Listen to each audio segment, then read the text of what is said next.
નમસ્કાર, હું છું માર્ગી. આપની સાથે હેડલાઇન્સમાં જોઈએ કેટલાક મહત્વના સમાચાર.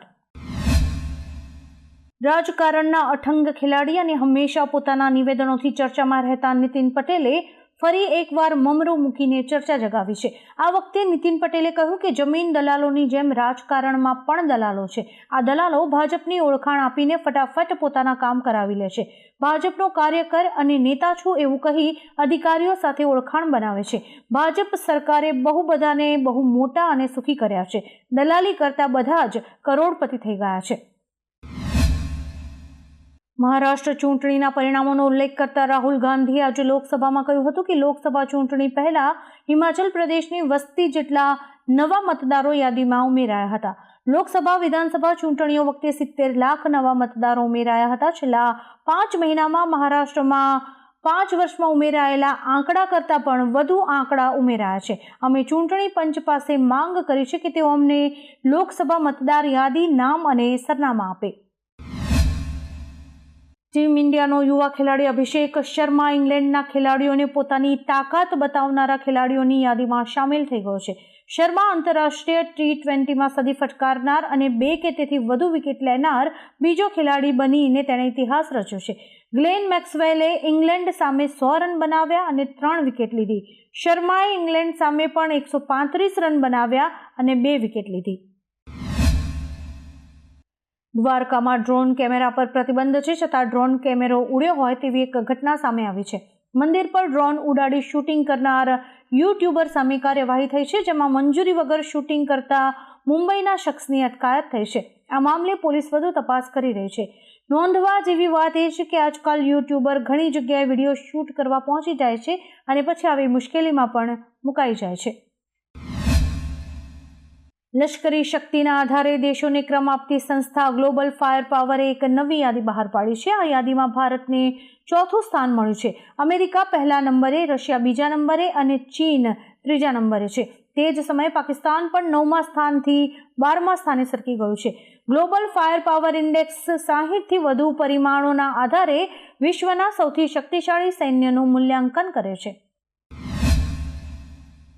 ચેમ્પિયન્સ ટ્રોફી 19 ફેબ્રુઆરીથી શરૂ થવા જઈ રહી છે. દુબઈમાં યોજાનારી મેચિસની ટિકિટ આજે ભારતીય સમય મુજબ સાંજે 5:30 વાગ્યાથી વેચાણ માટે મળવાની હતી.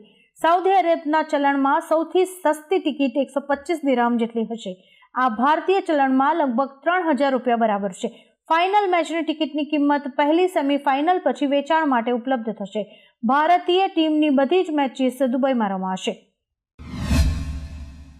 દક્ષિણ આફ્રિકાના ઉપરાષ્ટ્રપતિ પાલ માશાતિલે બોચાસણવાસી અક્ષર પુરુષોત્તમ સ્વામિનારાયણ સંસ્થાના 14.5 એકરના બહુસાંસ્કૃતિક કેન્દ્ર અને હિન્દુ મંદિરના પ્રથમ તબક્કાનું ઉદ્ઘાટન કર્યું છે.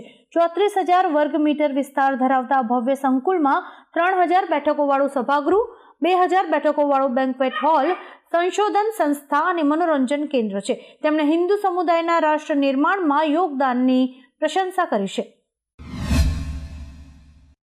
ભાણવડ શહેર બીજેપીના પૂર્વ મહામંત્રી રામ ઓડેદરા અને તેમના પુત્ર અનિલ ઓડેદરા પર અજાણ્યા શખ્સોએ પાઇપ, ધોકા અને તલવારથી હુમલો કર્યો છે. અંગત અદાવતમાં થયેલા હુમલામાં પિતા પુત્ર ગંભીર રીતે ઇજાગ્રસ્ત થતા સારવાર માટે જામનગર ખસેડાયા છે.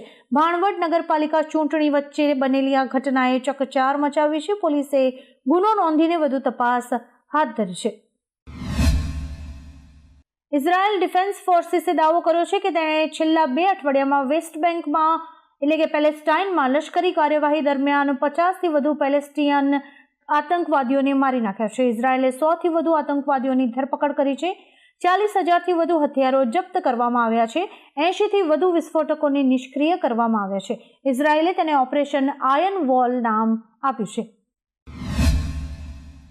અમેરિકામાં વધુ એક વિમાન દુર્ઘટના બની છે. હ્યુસ્ટનથી ન્યૂયોર્ક જઈ રહેલી યુનાઇટેડ એરલાઇન્સની ફ્લાઇટના ટેકઓફ પહેલા જ એન્જિનમાં આગ લાગી ગઈ. ક્રૂએ સમયસર ટેકઓફ રદ કર્યો. વિમાનમાં સવાર 104 મુસાફરોને રનવે ઉપર જ ઉતારી દેવામાં આવ્યા હતા અને બસ દ્વારા ટર્મિનલ પર લઈ જવામાં આવ્યા હતા. અકસ્માતમાં કોઈના ઘાયલ થયાના સમાચાર નથી. એરલાઇને અકસ્માત અંગે માહિતી આપતા એક નિવેદન પણ જારી કર્યું હતું.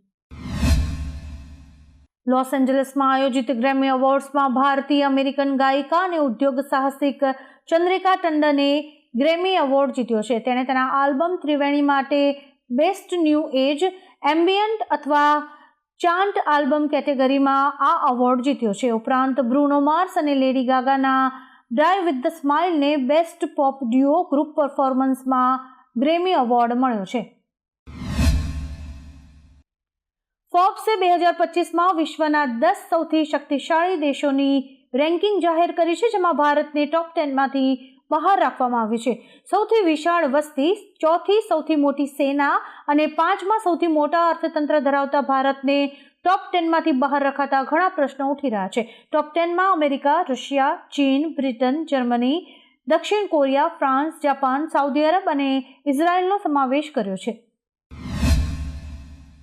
વસંત પંચમીના દિવસે ટિહરી રાજ દરબારમાં ગણેશ પૂજા બાદ બદ્રીનાથ મંદિરના કપાટ ખોલવાની તારીખ નક્કી થઈ ગઈ છે.